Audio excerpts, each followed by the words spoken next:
Қайырлы күн достар, бүгін мен сіздерге дәмі өте ерекше нәзік болып шығатын птичье молоко торт рецептісімен бөлісемін. Ол үшін бір пачка желатиніміздің жартысын ыдысқа салып,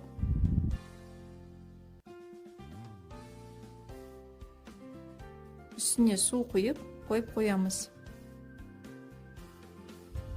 Енді жұмыртқаларымызды алып, сарысы мен ағын бөліп аламыз. Және де мұнда мұқиятты болыңыздар, екі ыдыста майсыз таза болу қажет.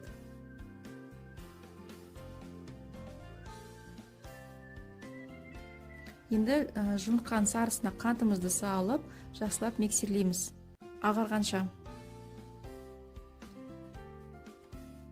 Бір стакан ұнымызға бір шай қасық разрыхлителді салып, жақсылап араластырамыз. Менде мұнда 250 мл стакан. Енді осыны жұмыртқаның саруызына араласқан массамызға саламыз. Жақсылап лопатканың көмегімен біріктіреміз.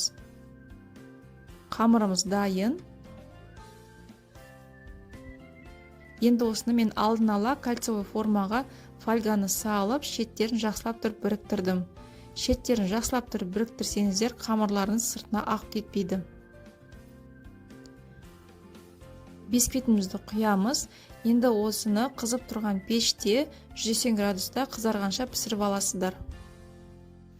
Бұл біздің тортымыздың қамыры 10-15 минутта тез піседі.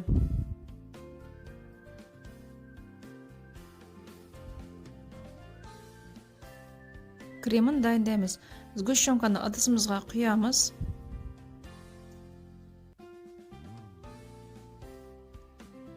Үстіне бөлме температурасында тұрған сары майымызды саламыз. Жақсы сапалы сары май болу қажет.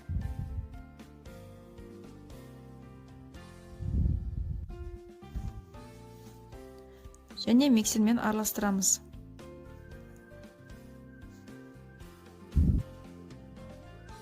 Енді бағана бөлек қалдырған ақ уызымызға қантымызды салып, жақсылап ағарғанша миксерлейміз.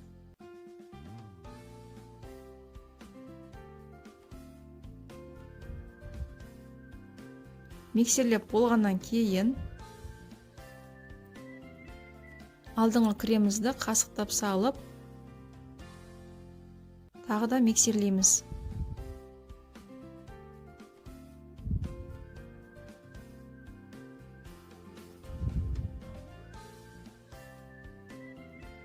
Бұл біздің тортымыздың суфлесі.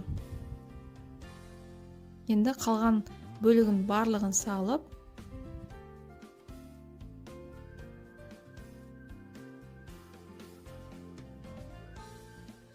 тағы да миксерлейміз.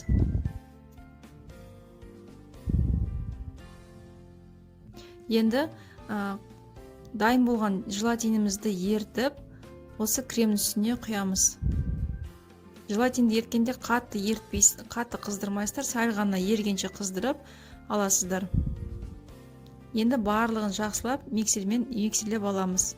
Желатиніміз креммен бірге араласып кетуі керек.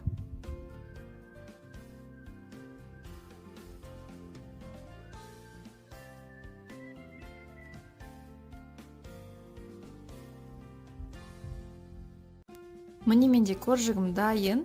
Енді осының үстіне дайын болған суфлемізді құямыз.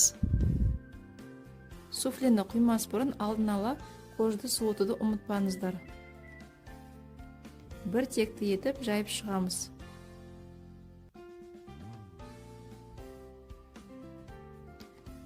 Осы дайын болған тортымызды холодильникке 2 сағатқа қойып қоямыз.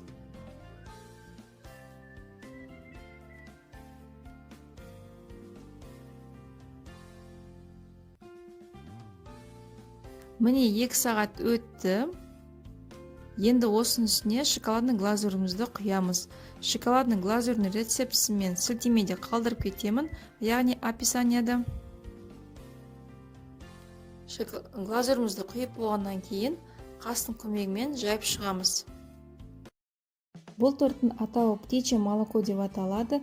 Қаражатты көп қажет етпейтін өте дәмді нәзік торттардың бірі.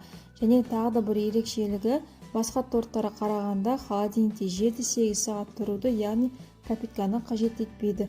Бар жоғы 1-2 сағаттың ішінде дайын болатын торт. Сіздерге дайындап көруге кеңес беремін. Және де мен арнама тіркелмеген болсаңыздар, арнама тіркеліп, және алда жаңа видеоны өткізамау үшін қоңыраушаны басып қойды ұмытпаңыздар. Ал ендеше астарыңыз дәмді болсын.